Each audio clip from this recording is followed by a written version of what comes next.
Bismillahirrahmanirrahim. Assalamualaikum warahmatullahi wabarakatuh. Perkenalkan, saya Faya Auliatul Mustafidah dari kelas PAIC akan menyampaikan tentang masa lanjut usia. Masa lanjut usia merupakan suatu periode di mana manusia mengalami penurunan atau kemunduran, baik itu kondisi fisik, psikis, ataupun sosialnya seiring dengan berjalannya waktu.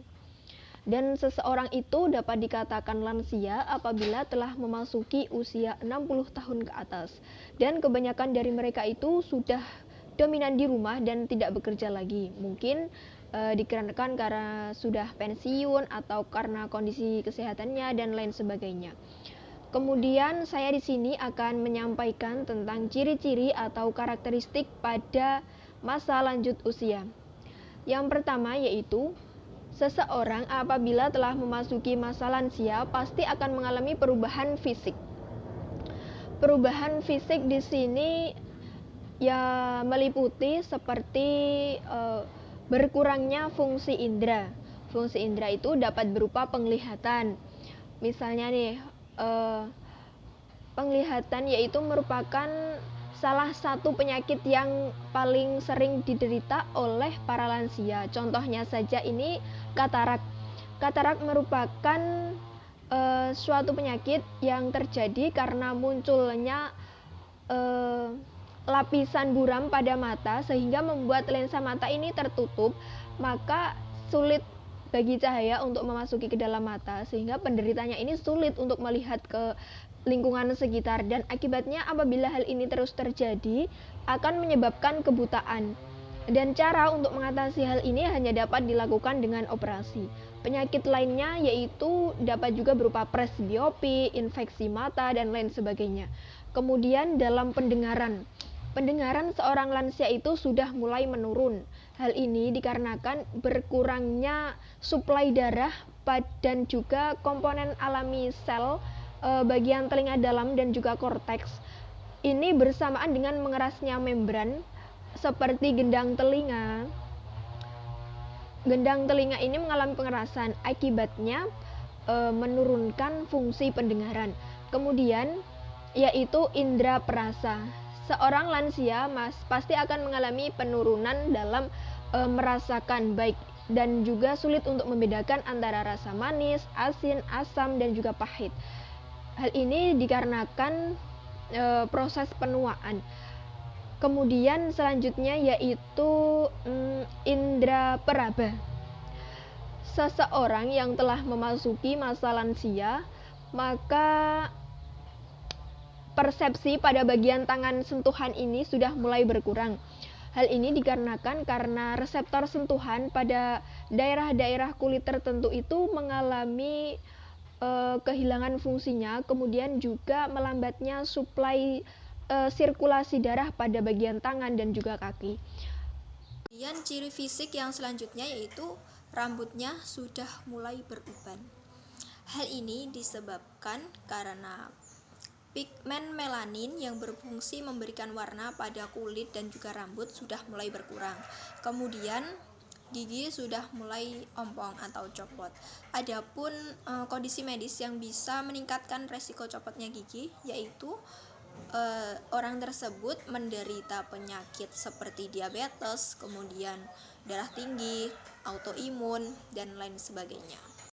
Pernafasan, kapasitas paru-paru dan juga oksigen yang dapat dihirup sudah mulai berkurang. Kemudian dalam sistem pencernaan, lambung memproduksi asam lambung yang lebih sedikit sehingga mengakibatkan lansia itu rentan terhadap infeksi yang dibawa oleh makanan. Kemudian perubahan yang kedua yaitu mengalami perubahan psikologis. Yang pertama yaitu seorang lansia itu mudah merasa tidak enak, kemudian merasa rendah diri. Dan yang kedua yaitu mudah lelah dan juga bosan. Hal ini diakibatkan karena sedikitnya aktivitas yang dilakukan.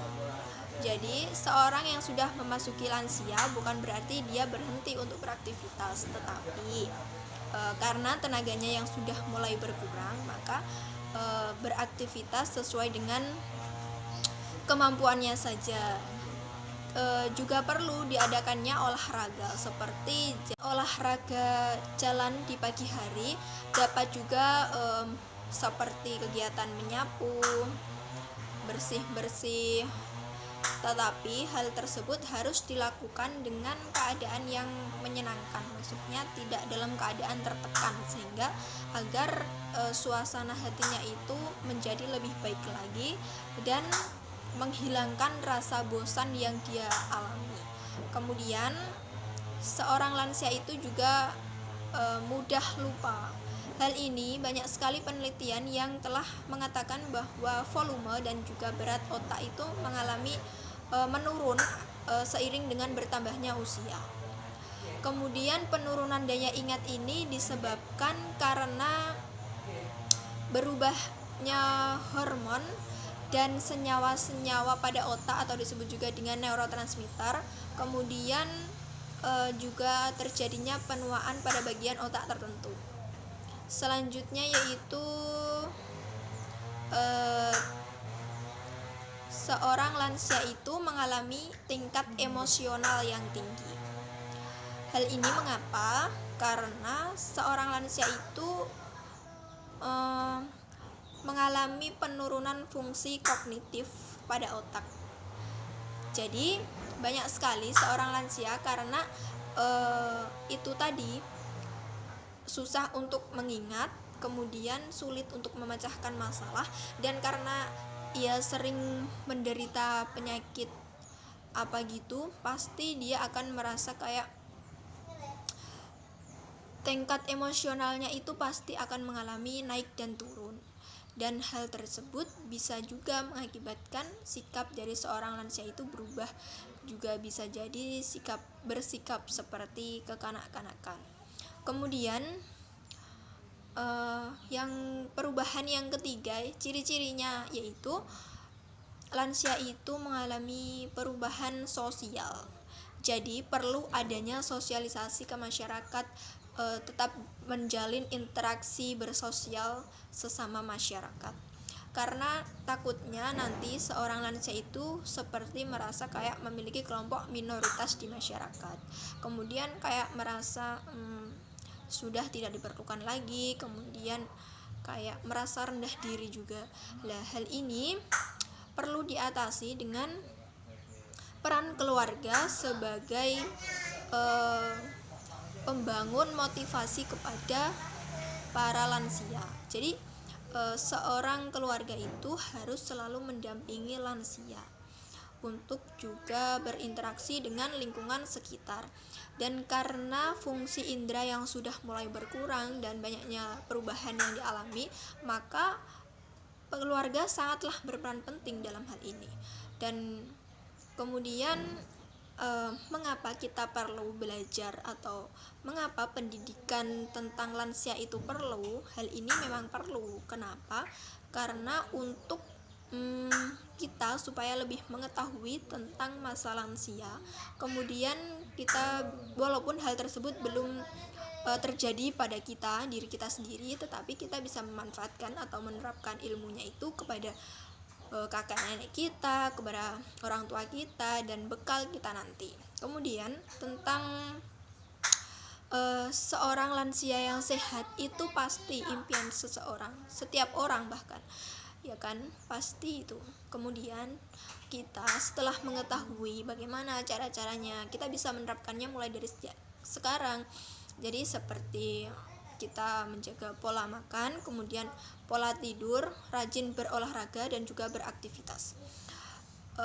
Olahraga dan aktivitas itu tidak perlu dengan berolahraga yang berat-berat atau seperti menguras fisik dan tenaga banget, itu tidak perlu, tetapi kita perlu cukup membuat kita berkeringat, kemudian kita enjoy melakukannya, itu sudah cukup. Kemudian demikianlah yang dapat saya sampaikan, semoga bisa bermanfaat.